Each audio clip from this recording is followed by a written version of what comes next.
So hello guys, welcome back to Rohit Sirola vlog. जय श्री राम सभी मेरे दोस्तों को।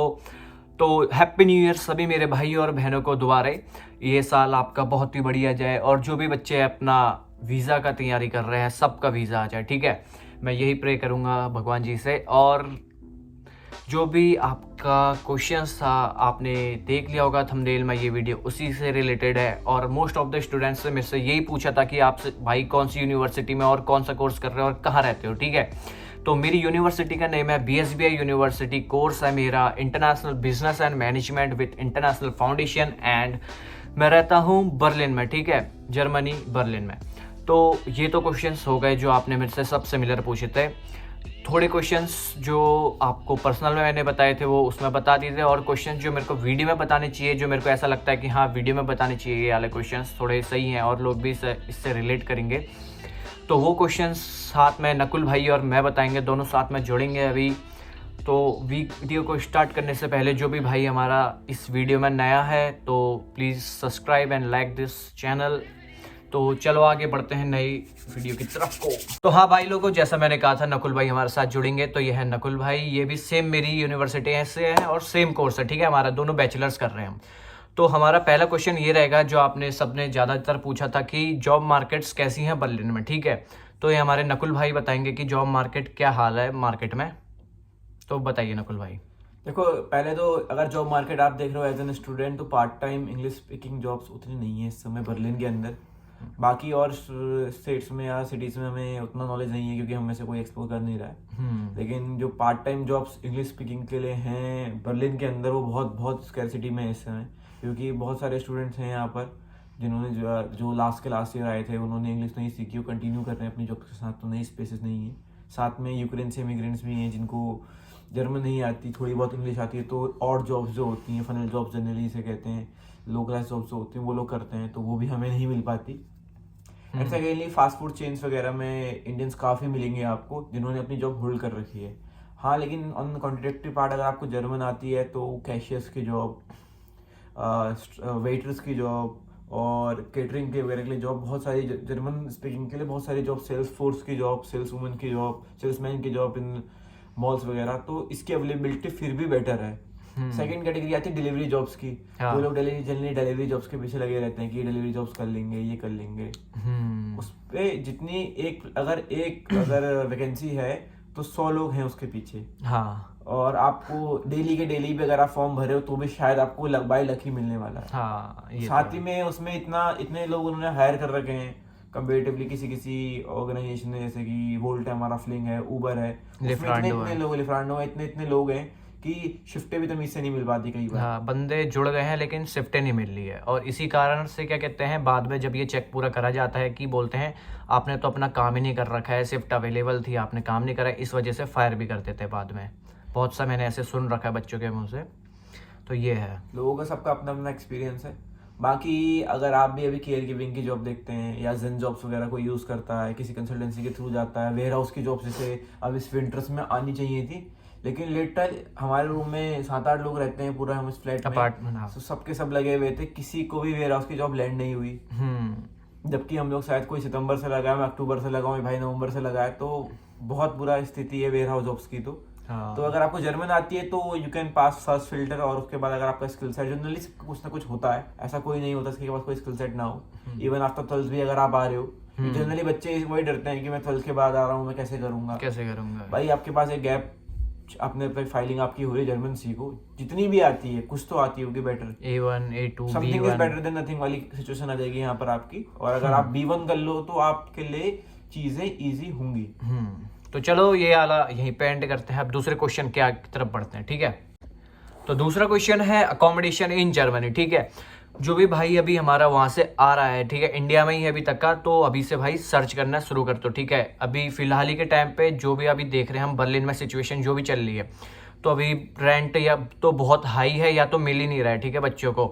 तो जितने भी अभी भाई बंधु अपने इंडिया में है तो वहाँ से सर्च करके आओ। एक वेबसाइट है जैसे वैकेजूट है, वंडर फ्लैट्स हैं आपके पास, या और स्टेपस्टोन्स है, और साथ में व्हाट्सएप ग्रुप्स भी बहुत सारे हैं। जो भी ये वेबसाइट्स के नाम है और व्हाट्सएप ग्रुप है, ठीक है, मैं अपने डिस्क्रिप्शन में डाल दूंगा, तो आप वहाँ पे जाके चेक कर लेना और ग्रुप में ज्वाइन हो जाना, ठीक है।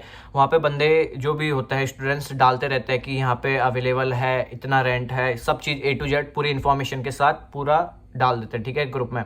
तो आप मैसेज भी कर सकते हैं कि भाई इस एरिया में खाली है कि नहीं है। और अगर फिर भी आपको नहीं मिलता, अगर मेरी तरफ से मेरे पार्ट में जितनी भी हेल्प हो पाएगी मैं देख लूँगा और ढूंढ के आपको बता दूंगा, ठीक है ना, अगर मैं फ्री हूँगा तो अकोमोडेशंस का तो यही है, थोड़ा सा हाल बुरा ही है अकोमोडेशंस का भी, लेकिन मिल जाते हैं, थोड़ी सी कोशिश करो तो।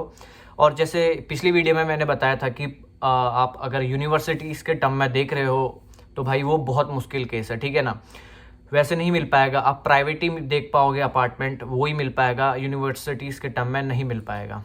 बेसिकली जो प्राइवेट यूनिवर्सिटीज़ हैं उनके जो स्टूडेंट डॉर्म्स होते हैं वो स्टूडेंट डॉर्म्स तो होते नहीं हैं, वो किसी न किसी वेबसाइट जैसे कि BSBI का यूनी प्लेसेस है, गिज़मा का भी यूनी प्लेसेस है। तो ये लोग कोई कहते हैं वंडर फ्लैट से कर लेता है टाई अप, और वो सॉर्ट ऑफ वो जो आप प्राइवेट ढूंढने जाओगे उससे भी एक्सपेंसिव पड़ेगा आपको जनरली। सेकंड यहाँ पर क्या रहता है, वार्म रेंट कोल्ड रेंट का सिस्टम रहता है। जनरली वार्म रेंट ही बर्लिन में अवेलेबिलिटी रहती है, तो आपको उसमें कोई यूटिलिटीज पे नहीं करनी होती है। यहाँ रेंट उसके अकॉर्डिंग होता है।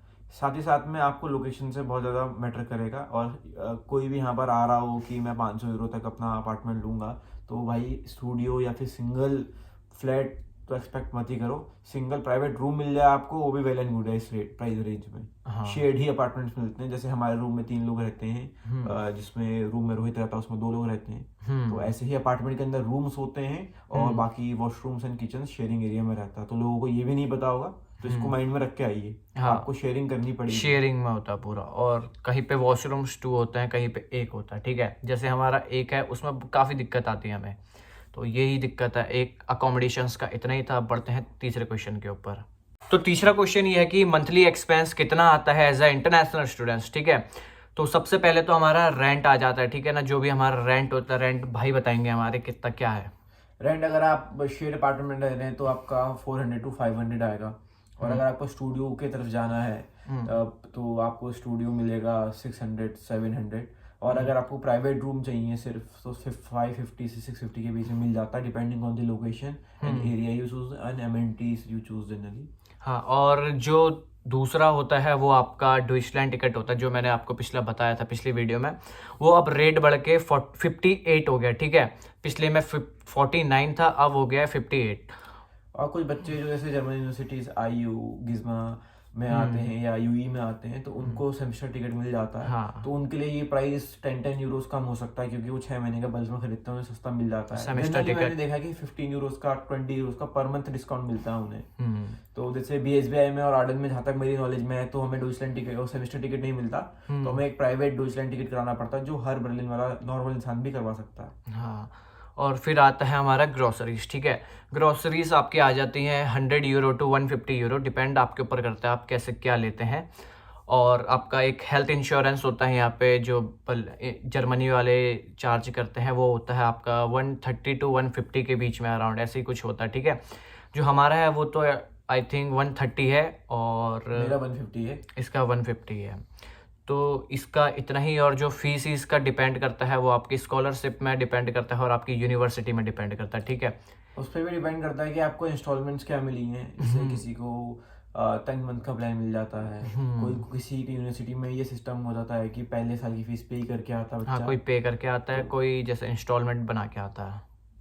तो साथ ही में आपके लेजर भी खर्चे होंगे 50 यूरोस, कहीं भी 50 to 100 यूरोस हो ही जाता है। हाँ, बाकी अगर आप शॉपिंग वगैरह जनरल टर्म्स में करते हैं तो आपको 50 से 100 यूरो की शॉपिंग भी करनी पड़ती है एज एन स्टूडेंट, क्योंकि आपको नोटबुक्स लेनी है, आपको कपड़े लेने हैं, कई बार कैप्स लेनी है, ठंडा हो रहा है, शूज लेने हैं, स्टॉक्स लेने हैं, तो इजीली आपको एक चीज खरीदने में भी 50 से 100 यूरो आपके चले जाएंगे। हाँ, तो मंथली जो मोटा मोटा देखा जाए 900 to 11 से 1200 तक का यूरो ऐसे खर्चा हो जाता है, ठीक है। बाकी आपके हाथ में भी है, इससे आप कम भी कर सकते हो, इससे आप ज़्यादा भी कर सकते हो, ठीक है। ये मैंने अब एक अपना मोटा मोटा बता दिया जो होता ही होता है खर्चा। तो अब चलते हैं अपने चौथे पॉइंट की तरफ को। तो चौथे पॉइंट की तरफ आगे बढ़ने से पहले एक और मैं बात आपको बता देता हूँ। जैसे बहुत लोग के, अभी आप ये वीडियो देखोगे आप बोलोगे कि भाई हमने ये क्वेश्चन पूछे थे, ये आपने बताया नहीं, ठीक है। तो ये मैंने इसमें इसीलिए नहीं बताया क्योंकि जो आपने पॉइंट पूछ रखे हैं उसकी एक अलग से वीडियो बनेगी, ठीक है। जैसे आपने पूछा था कि फुल प्रोसेस जर्मनी जाने की और वीज़ा प्रोसेस क्या है और एलिजिबिलिटी क्राइटेरिया क्या है जर्मनी में एडमिशन्स लेने के लिए, ठीक है। ये बहुत ही हैवी पॉइंट्स हैं, तो इनके ऊपर एक अच्छा खासा टाइम देना पड़ेगा, तब जाके आप लोगों को समझ आएगा। तो तब मैंने सोचा ये इसमें ना रख के एक अलग से वीडियो बनाएंगे, तब जाके आपको पूरा अच्छे से समझ आएगा। नहीं तो मैं इसमें ऐसे बनाऊंगा छोटा छोटा, थोड़ा बताऊंगा, कुछ मैं भी भूल जाऊंगा, कुछ आपको भी नहीं आएगा। तो इस वजह से मैंने सोचा वो एक अलग से वीडियो बनाएंगे जिसमें पूरा फुल एक्सप्लेन करूंगा, तब जाके थोड़ा सा अच्छे से आपको भी समझ आएगा और मेरे को भी मज़ा आएगा बनाने में। जो हमारा चौथा पॉइंट है वो है कि पब्लिक और प्राइवेट यूनिवर्सिटीज़ में डिफरेंस क्या है, ठीक है। ये पॉइंट हमारा पूरा नकुल भाई बताएंगे इसमें क्या डिफरेंस है और क्या ऊपर नीचे है, ठीक है। जैसे कि प्राइवेट यूनिवर्सिटीज़ इंडिया में भी होती हैं, प्राइवेट कॉलेजेस होते हैं, उसी तरीके से यहाँ भी है। जैसे हमारे पास जो बर्लिन में मेन यूनिवर्सिटीज़ हैं प्राइवेट में, SRH, BHBI, आर्डन, गिज्मा, UE और IU हैं। तो इन सब के पास एक तो पहले इनमें ट्यूशन फीस आपको मिल जाएगी एक्स्ट्रा। सेकेंडली इसका जो ये पॉइंट रहता है कि इसमें आपको फ्लेक्सिबल प्रोग्राम्स मिल जाते हैं। जैसे हम इंटरनेशनल बिजनेस मैनेजमेंट का बैचलर्स कर रहे हैं, तो ये जर्नल पब्लिक यूनिवर्सिटीज़ में नहीं रहता। या कई बार ऐसे कोर्सेज आपको मिल जाते हैं कि हेल्थ केयर मैनेजमेंट हो गया, ये कोर्सेज जो हैं जनरली पब्लिक यूनिवर्सिटीज़ में नहीं रहते। कुछ एक्सपीरियंस कोर्सेज होते हैं, टूरिज्म मैनेजमेंट होता है, टूरिज्म के बारे में लोग कर रहे हैं, इसमें IT पे लोग कर रहे हैं बैचलर्स ही, अपने स्पेशलाइज बैचलर्स जो होते हैं। जैसे कि थोड़ा सा सीन इंडिया में भी रहता है। साथ ही साथ में आपको जो प्राइवेट यूनिवर्सिटी के साथ फ़ायदा ये मिलेगा कि आपको क्लासरूम साइजेस छोटे मिलेंगे, आप पे थोड़ा फोकस होता है। लेकिन करिकुलम मैं मानता हूँ कि उतना हाई लेवल का नहीं होता है as compare to public. Second hand पे जो पब्लिक यूनिवर्सिटीज़ आती है उसमें जनरली नो ट्यूशन फीस रहती है, या एक सेमेस्टर कंट्रीब्यूशन रहता है 300 to 500 यूरोज़ का, जो 6 मंथ में आपको पे करना होता है। एक्सेप्ट TMU यानी कि टेक्निकल म्यूनिक यूनिवर्सिटी जो है, इस समय उसने फीस चार्ज करना शुरू कर दिया है, जो कि पर सेमेस्टर की 2 से 3 लाख के बीच में इंडियन रुपीज़ में जाती है, जो कि यहाँ की सबसे बड़ी इंजीनियरिंग यूनिवर्सिटीज़ है, आप कह सकते हो ऑल ऑफ जर्मनी में सबसे ज़्यादा नाम उसी का है। बाकी जो पब्लिक यूनिवर्सिटीज़ हैं वो छोटे छोटे शहरों में भी हैं, ज़्यादा रहती हैं। जैसे ब्रेमेन है हमारा, मागडेबर्ग है, स्टुटगार्ट है, बर्लिन है, हैम्बर्ग है, फ्रैंकफर्ट है। यहाँ के रीजनल एरियाज में भी पब्लिक यूनिवर्सिटीज़ रहती हैं। तो और सबसे बड़ी बात यह है कि पब्लिक यूनिवर्सिटीज़ में आपको जर्मन टॉट प्रोग्राम्स ज़्यादा मिलेंगे, इंग्लिश टॉट प्रोग्राम्स कम होते हैं। लेकिन अगर आपको जर्मन अच्छी आती है तो पब्लिक में यूनिवर्सिटी में एडमिशन लेना बहुत ईजी होता है, या एडमिशन लेना पॉसिबल होता है, ये कहना चाहूँगा मैं, क्योंकि ईजी तो नहीं होता। अगर आपको पब्लिक यूनिवर्सिटी में अप्लाई करना है तो आपको 5 से 6 कम से कम मिनिमम एप्लीकेशन लगेंगी अपनी, और उसमें आपको प्रॉपर अपना जस्टिफिकेशन देना होगा कि मैं ये किया था, मुझे ये स्किल्स आती हैं। इंटरव्यूज़ भी हो सकते हैं, और कई बार इन यूनिवर्सिटी की एप्लीकेशन की फ़ीस भी होती है, कई बार ये फ्री भी होती हैं। On the other hand private जो है उसमें अगर आप मोस्ट ऑफ द टाइम अगर उनके बेसिक क्राइटेरिया में मैच करते हो कि आपके इंग्लिश लिंग्विस्टिक प्रोफिशिएंसी टेस्ट में इतने नंबर हैं, जनरली 6 बैंड्स या फिर 60 नंबर्स पीटी में सबके रहते हैं, आपके 55% से ऊपर हैं इन लास्ट आपकी क्वालिफिकेशन, तो आपको एडमिशन ईजिली मिल जाता है। मतलब 99% मिल जाता है। अगर नहीं मिल रहा तो हो सकता है कोई और इशू हो जो आपके स्पेसिफिक हो, वरना ये मिल जाता है, कोई दिक्कत नहीं आती। हाँ, अगर आपको अच्छी एजुकेशन के लिए आना है तो मैं आप सभी को रिकमेंड करूँगी पब्लिक की तरफ जाए, जो हम नहीं कर पाए थे, हमने रिसर्च इतनी नहीं करी थी जब हम इंडिया में थे। हाँ। तो पब्लिक में बहुत अच्छा स्कोप है, वहाँ की प्लेसमेंट भी बेटर रहती है as compare to private. But ऐसा नहीं है कि प्राइवेट में प्लेसमेंट नहीं होती, हमारे सीनियर्स बहुत अच्छा प्लेसमेंट लेके बैठे हुए हैं हमारी यूनिवर्सिटी से भी। तो it's all depend on your skill set. But या अगर आप पब्लिक में हो तो आपका नेटवर्क बहुत अच्छा बनेगा, और उसमें आप अगर और स्किल सेट तो डेवलप कर ही देते हैं, क्योंकि वहाँ का करिकुलम ही इतना डिज़ाइन इतना इंटेंसिव होता है। One of my friend is going from MBA कर रहा हो, तो उसकी क्लासेस हमारी 2 दिन या 3 दिन क्लासेस लगती हैं वीक में, उसकी 4 दिन क्लासेस लगती हैं, वो भी 8-8 घंटे की। और उन्हें प्रोग्राम से लेके इंटर्नशिप से लेके इन सब के लिए इतना एक्सटेंसिवली पुश किया जाता है। पुश किया जाता है बेसिकली करिकुलम में उन्हें करना ही पड़ता है, पुश तो कोई किसी को नहीं करता इन कॉलेज। तो बस इतना ही मैं कहना चाहूँगा कि यूनिवर्सिटी के बारे में रिसर्च करके आइए, कंफ्यूज होने की ज़रूरत नहीं है। अगर आपके ग्रेड्स अच्छे हैं, आपको जर्मन आती है, आपको पढ़ना है, कुछ अच्छा करना है, not this expect to Germany, but कैसे ही भी ग्लोबल, तो पब्लिक की तरफ जाइए if you have good score, क्योंकि स्कोर मैटर्स। और बाकी अगर आपको इजी गोइंग आना है, आपको नहीं पता, कुछ नहीं करना, तो प्राइवेट इज देयर, बट आपको फीस पे करनी होगी, तो that plus keep it in mind. तो चौथा पॉइंट यही था। अब हम बढ़ते हैं अपना 5th पॉइंट की तरफ। तो एक वो छोटा सा पॉइंट है कि क्या 3 years of bachelors public university accept करती है कि नहीं? तो इसमें मैं ये बोलना चाहूँगा कि 3 इयर्स ऑफ जर्मन यूनिवर्सिटी जो आपकी प्राइवेट हैं वो एक्सेप्ट कर लेंगी, बस आपको शायद 6 महीने का फाउंडेशन या कई बार फाउंडेशन नहीं भी देंगी मास्टर्स के लिए। लेकिन जब आप आएंगे पब्लिक यूनिवर्सिटीज़ की तरफ तो आपको GRE या GMAT वगैरह करके आना पड़ेगा, इंडिया से क्वालिफाई करके आना पड़ेगा, सिर्फ करके नहीं आना होगा, आपको क्वालिफाई करके आना होगा। तभी वो लोग आपको आपके 3 ईयर बैचलर्स को एक्सेप्ट करेंगे, वरना वो नहीं करती, क्योंकि उनके लिए जो एजुकेशन है वो 13 ईयर्स ऑफ स्कूलिंग है एंड 3 ईयर्स ऑफ बैचलर है। तो आपको ईयर्स पूरे नहीं हो पाते हैं, इन शॉर्ट इसका मतलब ये है। तो अगर आप सिर्फ 3 ईयर्स का कुछ बैचलर, जैसे मान ली BSc आपने कर रखी है, आपने BA कर रखा है, तो कंसिडर नहीं करेंगे। हाँ, लेकिन वही सेम हैंड पे B.Ed है जो 4 साल का होता है, फार्मेसी है जो 4 साल की होती है, बहुत सारे ऐसे कोर्सेज हैं जो 4 साल के होते हैं, तो वो कंसिडर करते हैं। तो आज का जितने भी मैंने क्वेश्चंस बनाए इतना ही था, क्योंकि ये वीडियो काफ़ी लंबी हो गई है। जो भी मेरे को अच्छे अच्छे पॉइंट्स लगे मैंने वो ही रखे हैं इसमें। और अगर कोई और क्वेश्चंस होंगे तो वो भी मेरे को अभी कमेंट कर देना या इंस्टाग्राम में DM कर देना। तो गाइस, जैसे आपने देखा होगा कि नकुल भाई ने जो बताया और मैंने थोड़ा सा जो इन्फॉर्मेशन दी थी आपको, यही सब आपने जो मेरे से पूछा था उसके बारे में मैंने आपको बता दिया है। और अगर आपको कोई और भी इन्फॉर्मेशन चाहिए तो मेरे को आप DM कर देना, ठीक है, या इसमें ही कमेंट कर देना, तो मैं आपको उसके ऊपर भी वीडियो बना दूंगा। बट जो भी मेरे को क्वेश्चंस अच्छे लगे थे मैंने उसके ऊपर ये वीडियो बनाई है, ठीक है। जो भी अगर आपको थोड़े हेल्पफुल हो सकते हैं, जो ये पॉइंट थे वही रखे मैंने। और बाकी जो आपने मेरे को कमेंट कर रखे थे और जो इंस्टाग्राम में DM कर रखे थे उसके तो मैंने रिप्लाई आपको वहीं दे दिए थे, क्योंकि वो ऐसे इतने वैसे कोई क्वेश्चंस था नहीं कि जो मतलब वीडियो बनानी चाहिए। मेरे को ये क्वेश्चंस थोड़े लगे थे, इनके ऊपर बनानी चाहिए वीडियो, तो मैंने बना दी। तो आज का व्लॉग यहीं पे तक का रखते हैं। तो आई होप आप लोगों को वीडियो पसंद आया होगा। अगर वीडियो पसंद आया तो भाई लाइक कर दीजिए, सब्सक्राइब कर दीजिए और कमेंट करना तो ना ही भूलिए और शेयर करना, ठीक है।